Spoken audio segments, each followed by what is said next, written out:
임대차 계약을 할 때 계약금 개념을 제대로 이해하지 못하면은 문제가 발생할 수도 있습니다. 그러니까 계약금 개념을 잘 알아두는 게 중요한데요.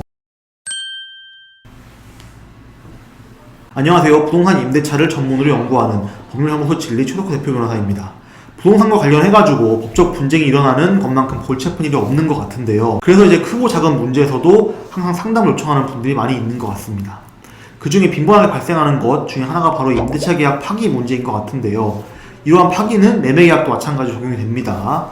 대부분 이 파기 상황을 들어보면은 보편적으로 첫 번째로 매도인이나 임대인으로부터 계약서 작성 전에 일방적으로 계약 파기를 당하는 경우가 있고요. 그리고 두 번째로 이제 임대차 계약서 작성까지 마쳤는데 중도금이나 잔금을 지급하기 전에 임대인 또는 매도인 쪽에서 이제 계약을 하지 않겠다며 통보를 하는 경우로 나눠지는 것 같습니다. 사실 두 번째 경우 같은 경우에는 이미 계약금의 액수 그리고 위약금의 액수가 딱 정해져 있기 때문에 사실 큰 분쟁이 있진 않습니다.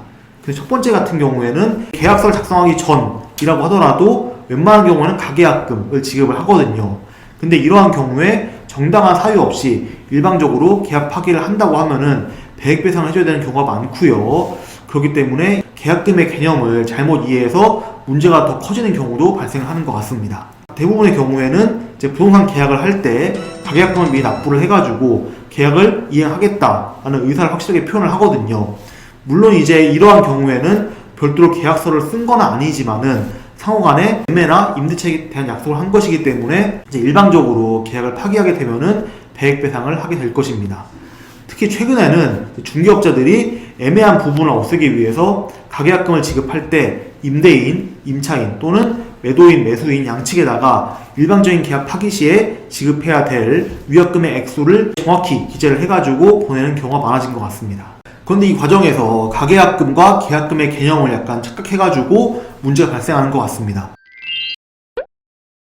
대부분의 사람들 같은 경우에는 일반적으로 계약 파기를 할 때 자기가 받은 가계약금을 기준으로 그 배액배상의 액수를 생각하는 경향이 있는 것 같은데 이제 그게 아니죠. 정당한 사유 없이 일방적인 계약 파기를 할 경우에는 당연히 배액배상을 해야 되고요. 만약에 가계약금 받은 상태였지만은 미리 계약금의 액수까지 정해놓은 경우라고 한다면은 정해놓은 계약금 액수를 기준으로 배액배상을 해야 되고요. 다만 이제 계약금의 배액을 요구하고 받아내기 위해서는 당연히 이제 매도인이나 임대인 같은 경우에는 자기가 가계약금을 받았는데 계약금을 기준으로 배액배상을 해야 된다. 요것에는 동의하지 않을 가능성이 높기 때문에 거의 100% 확률로 소송을 진행해야 되거든요. 소송 비용이나 소송 기간 같은 현실적인 문제 때문에 대부분의 사람들은 이제 원칙에 따르지 않고요. 약간 편법으로 그냥 가계약금 기준으로 배액배상하면은 그냥 물러나겠다.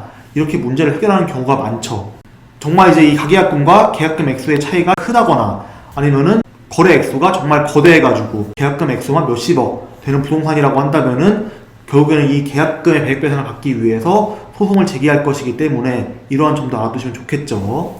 결국에 가장 중요한 것은 아무리 가계약금을 치르는 과정이다 라고 하더라도 계약서에 상세한 내용을 명시해가지고 미리 작성을 했다거나 아니면은 자세한 내용을 기재한 문자를 중개업자나 아니면 당사자들 간에 주고받았다 라고 한다면은 계약금의 액수가 정해져 있을 것이기 때문에 나중에 문제가 발생하더라도 그 부분을 근거로 주장을 하면 될 것이라고 생각이 됩니다. 그렇지 않고 만약 계약 자체가 애매하다, 제3자가 보기에도 계약의 주요 내용이 정해지지 않은 것 같다 라고 한다면은 이제 계약을 파기당하는 입장에서는 억울한 결과가 나올 수도 있을 거고요. 오늘은 가계약금 단계에서의 그 가계약금의 중요성 그리고 일방적 계약 파기를 했을 때 현명하게 대처할 수 있는 방법을 설명드려 봤는데 큰 도움이 될 만한 내용이니까 부동산 거래를 하는 경우라고 한다면은 꼭 숙지를 하시면 좋을 것 같습니다. 오늘도 시청해주셔서 감사하고요. 영특한 최변 구독과 좋아요, 알림 설정도 부탁드리겠습니다.